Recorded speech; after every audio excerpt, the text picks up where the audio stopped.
name is Noelle Feigert with Feigert Consulting.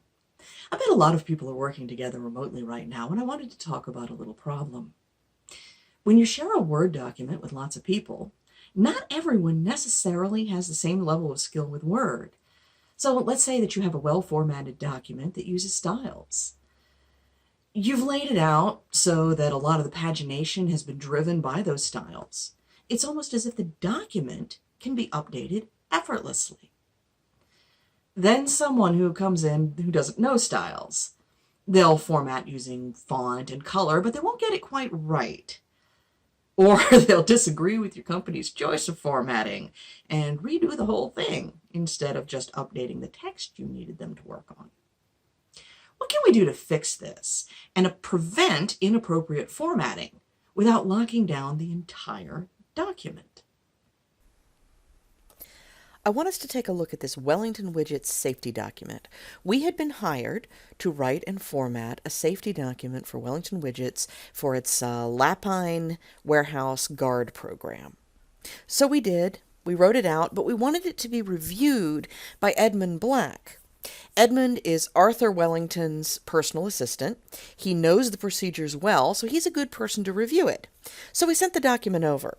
However, I'd like you to take a look now at the comments.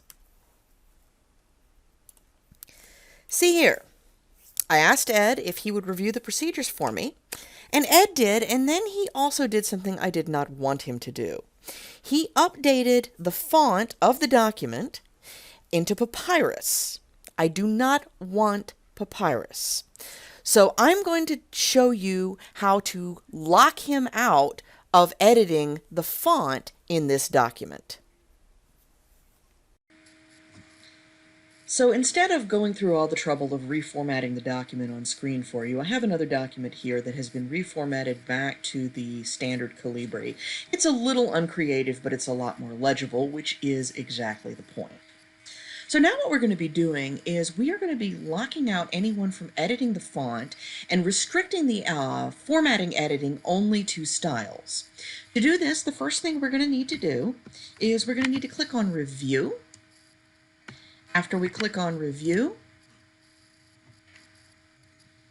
we are going to be going to the Protect group. So it's all the way over here on the right. We're going to click on Protect, and then we are going to click on Restrict Editing. So when we restrict editing, what we're going to be doing is we have options for restricting editing. So what we're going to be doing, we can click on Settings to do something different, but in this case, notice it has already got link formatting to a selection of files already checked off, which is exactly what we want. So we can also edit restrictions in other ways. We could check off only allow editing of this type, and then choose only tracked changes, which is actually a good way to do the editing. And the reason why is you will be allowed then to approve or disapprove editing in the document. So we're going to go ahead and turn on that track changes as well. So the next thing we need to do is start the enforcement. So I'm going to click on Yes, Start Enforcing Protection. When I do that, I'm going to need to enter a password.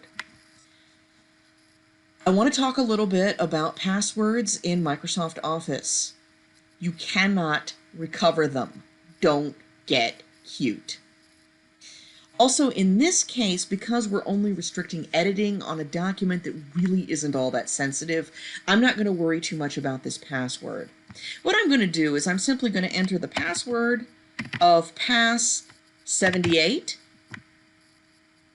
and then I'm going to re-enter pass78 to confirm. Now, here's the important part.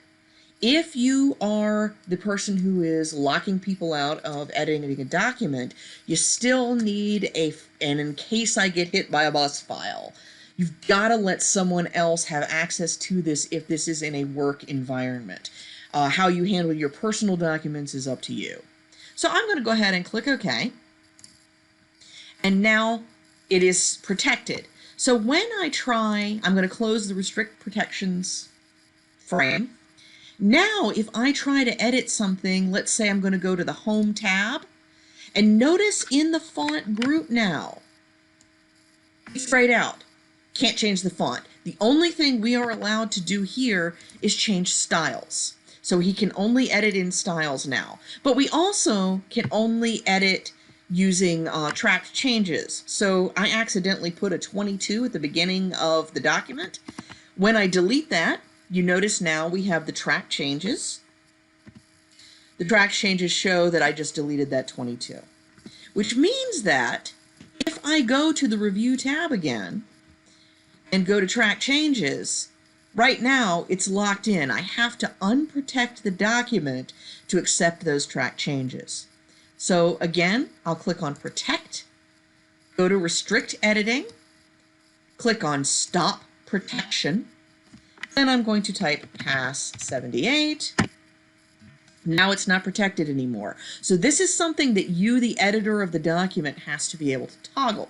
So now I can accept all of those track changes. And I can also resolve this little comment.